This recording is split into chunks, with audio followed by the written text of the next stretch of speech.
Now this action within us acts for our mental and physical capacities on the right hand side. Like we think of the future. Now we planning, we start. It's planning. Now we must do this tomorrow or day after tomorrow. We have to do it and we start sitting. Now I'll go there and I'll find this and then I'll take a ticket and then I'll go there. I mean, our mind is working for the future. So much so we become absolutely futuristic. To such an extent, sometimes I've met people who are futuristic, they even forget their own names. Can you believe it? I mean, they don't even remember their father's name, that's all right, but even their own names they forget. I mean, they are like mad because they don't remember their own names and they don't know where are they, what are they doing. I have met people of that kind who are really sick people because they have become so futuristic now that they do not know anything about their past. Now, this futuristic behavior starts in a society where people always think of the future. What will I do? What am I to do tomorrow? What am I to achieve tomorrow? And all these things when they start doing, their attention goes to the right extreme. Now in this place we are very dangerously placed when we start looking for the future. And the future seeing is a imaginary stuff, is absolutely imaginary. Because what you think of the future doesn't exist. What exists is the present. You have to be in the present, not in the future. But people will say you have to be in the present. But how? We cannot. Either we are in the past or in the future. Because when the thought wave rises, it comes up and goes down. Another thought wave rises, goes up and comes down. Now, this thought wave which comes up, we go with it, but we don't see it's going down. Another thought wave that rises, we see that, but we don't see where it goes out. And so we are jumping on the cusp of these thoughts and we do not know. Perhaps we are in the past or perhaps in the future. But in the center of these two thoughts, there is the present. And we don't know how to take our attention there, which is a very difficult thing. And just to say that you should be in the center is not possible. All these things, you should do this, you should do that, is not going to work out unless and until there is light. For example, there is no light in this room and you say walk straight. You cannot walk because you can't see where is the passage, how to walk. Even if you order do whatever you please, you cannot just walk straight without touching any of these chairs because there is no light, you can't see. So one has to understand that in the futuristic life when we live, when we plan too much for the future, actually what we are doing, we are living in an imaginary world. We have many stories of people who lived in imaginary worlds and how they found that everything was destroyed.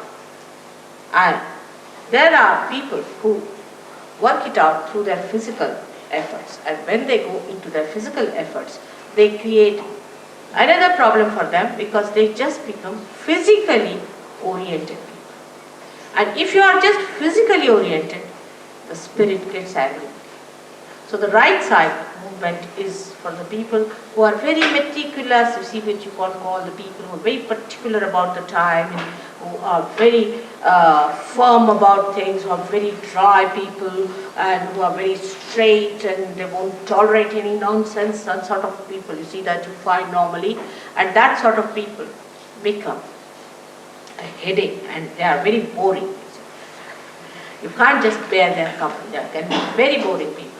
And they give you big lectures about how to be straightforward and how to walk straight, absolutely. In the nature, nothing is straight. It all moves so beautifully because the nature is created out of varieties. And variety brings the beauty. They don't think of beauty, they don't think of love or compassion, nothing. For them, it is a very meticulous world, and that's how they live. Such people are developing a big ego within themselves, as you see there. Is the yellow stuff in the head called as ego. Let me show. Right.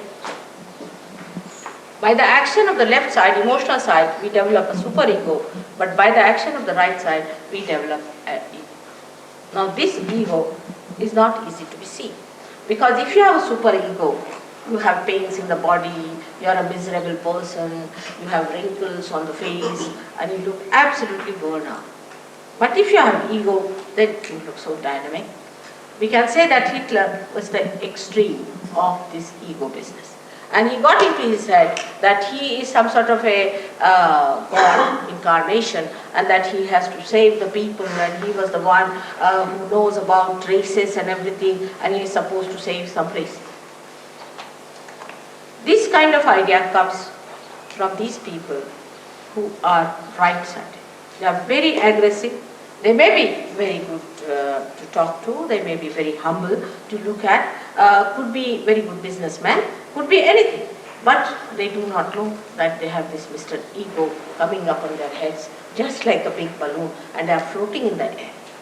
The end of ego is stupidity. You will be surprised. The end of ego is stupidity. Such people indulge into all kinds of stupid things, and they say, what's wrong? Such people are a nuisance to the society, to others. The people who are superego are troublesome to themselves, but those are egoistical are troublesome to others. They are all the time correcting others, torturing others, putting their ideas onto other people, and such people can be very, very successful, because nothing succeeds like success. They go on hammering things into the heads of people, saying, now this is true, and when you go on saying it, you should suddenly believe, yes, must be so. Whatever they have done by their thinking, say they have created democracy, they have created communism, this, that, all this nonsense, has no meaning at all in reality. It has no meaning. Because, say, for example, you might say, I'm very powerful, so I'm a capitalist. But I can't live without giving to others, so I'm a communist. I'm a complete capitalist and a complete communist. Everything exists within me. And these ideas are all artificial, that you make some set of people as democratic and some people as this thing. Because as long as they are attached to selfishness, to all these things, they are not going to do any good job out of it. Now, the detachment takes place because you become one with the spirit, which is not attached, which gives you that light, that detachment, from where you can see the whole thing just as a drama going on, and you work it out very well. You become so dynamic that you are amazed at your own dynamism. Apart from that, one has to realize, if there is a power which is an all-pervading power, that power itself thinks, organizes, and looks after. So many things have happened to such yogis. If I have to tell you all about it, you'll be amazed. Amazing things have happened. But Krishna has said very clearly, yoga kshema vahamyam. Means when you get the yoga, you get the well-being. After yoga. He said yoga first. First the union must take place, then you will get the well-being. Now I have seen people who go to so-called gurus and things sick. You see their faces pale, absolutely finished. They are good for nothing, absolutely miserable people. And how such people would be in yoga? Not only physically, mentally they are at peace. They are full of compassion and love. And the compassion that doesn't talk but just flows. It flows. It emits. You can give your compassion even to flowers. If the flowers are dying, you can give them this and they will live for a while. If there are, say, trees which are dying, if you give them, they will prosper. If you give it to animals, they will be different. Because first time, after getting this power only, you are giving back something to the nature. So far you have been always taking from the nature. Now it is the first time you start giving something to the nature. Because the compassion just flows. It doesn't receive it.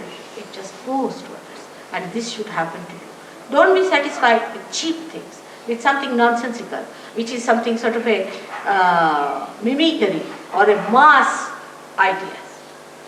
I'm talking of collectivity, where every individual is aware. It's not a mass activity, it is collectivity. May God bless you.